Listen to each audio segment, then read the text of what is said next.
So to continue, there's these feelings of anger that we have related or relate trace back to a yearning for symmetry, the urge in anger. Think about it. There's a feeling of being angry, and it is an urge. It has a vector. Okay, it implies two things: the thing and the act to alleviate this feeling of discomfort, this almost physical sensation inside of us of anger that we want to alleviate. And like I said, with itching, it's in the same class as itching. When my skin itches, I take my nails like an animal and rip into it. But you know what happens? It makes the itch come back worse. Okay? Plus, it rips you up. But it's the act, the violent act of tearing at the flesh. It's a violent act of tearing into minds and souls with this tongue of ours. Okay? So you say, well, I feel angry, and I know it's a yearning for symmetry. Well, so what? What do I do about it? You know, I tell you what, I'm sick of dead ends, man. I am. So I got to thinking about it lately, a lot. Teacup Zen. We talked about teacup Zen. I call it coffee cup Zen. Being a wizard of forbearance, of patience. Where's my coffee cup? Fuck, I don't know. Oh, I have my coffee cup. Anyway, bailing out the ocean with a teacup. The patience of that. That's what we need as practitioners, Zenists. We need the patience. We need to be wizards of forbearance, like old Gautama Buddha. See, because okay, somebody makes me mad.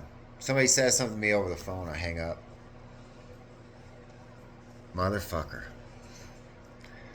said that to me after everything I did for that fucking clown. He says that to me. Okay? You know, like, the problem with that chump is he's been dealing with chumps all his life, and now he's dealing with me. He's dealing with me. Okay. So that's what's in the head. Okay. My brain is yearning with the angry feelings to achieve symmetry, to achieve justice, which means to achieve symmetry, which means to complete the second part of it. Right now, it's hanging there. He insulted me, and it's just hanging there. Right? It needs the second part. I need to strike with my tongue. I need to pick up the phone or the computer, and I need to type, "Motherfucker, you said this," and you all that. Right? Right? Let's think about what's really happening, though. Why does it hurt so much being angry like that? And let me put it this way: why does it hurt so much when your thoughts start spinning and you're insulting somebody and you're having conversations with them, invisible conversations, imaginary conversations? Well, I'm gonna say this and he's gonna say that. Oh fuck! What if he says that? Oh, then I'm gonna say this. Oh, and that's gonna fuck him up, right? And then he may not talk to me. Fuck. But he's gonna suffer. See? Okay. Notice that doesn't feel good. Notice that people don't go around with a big smile on their face when they're doing that. Notice that people don't do drugs and then get mad on purpose so they can sit around and do that all night instead of watching the shit box, watching the survivor on the shit box, right? No. Everybody from the serial killer down to the kindergarten teacher does not like that state. It feels like shit. It's suffering. Anger hurts. It's yearning. Yearning hurts. Okay?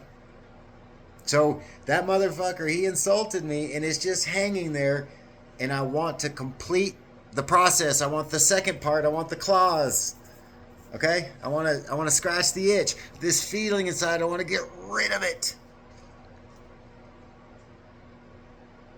But let's think about it. Let's see what happens really when we're spinning and having these imaginary conversations with these people who have done us wrong. Let's see what's really happening. And to do that, I'm going to avail myself of this new whiteboard I just bought. This is me This is me.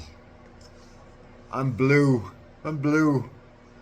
I'm sad because this asshole right here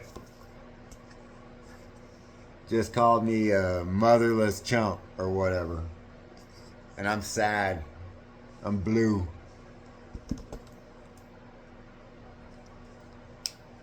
See, in my head,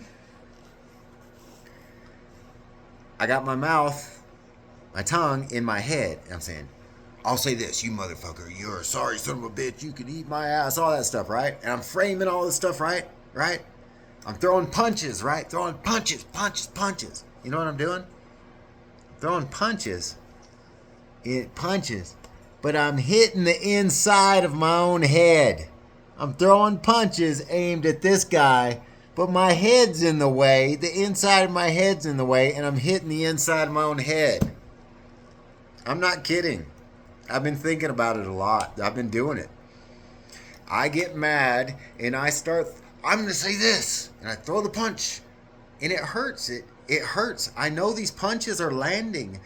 That's what's frustrating. It doesn't look like they're landing because the dude's not around, but they're landing all right. They're landing on the inside of me. I'm punching myself.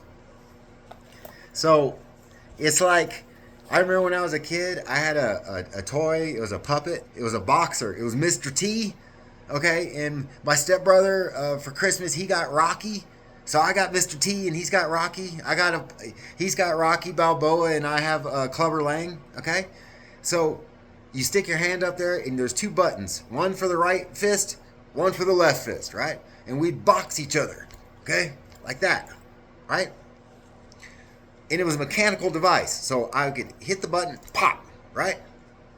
Well, imagine that same device, only as complicated mechanically, that every time I hit the button to punch Rocky, I'm Mr. T, and I go to punch Rocky. Every time I punch, pop, I get popped back. Another fist, it's like this.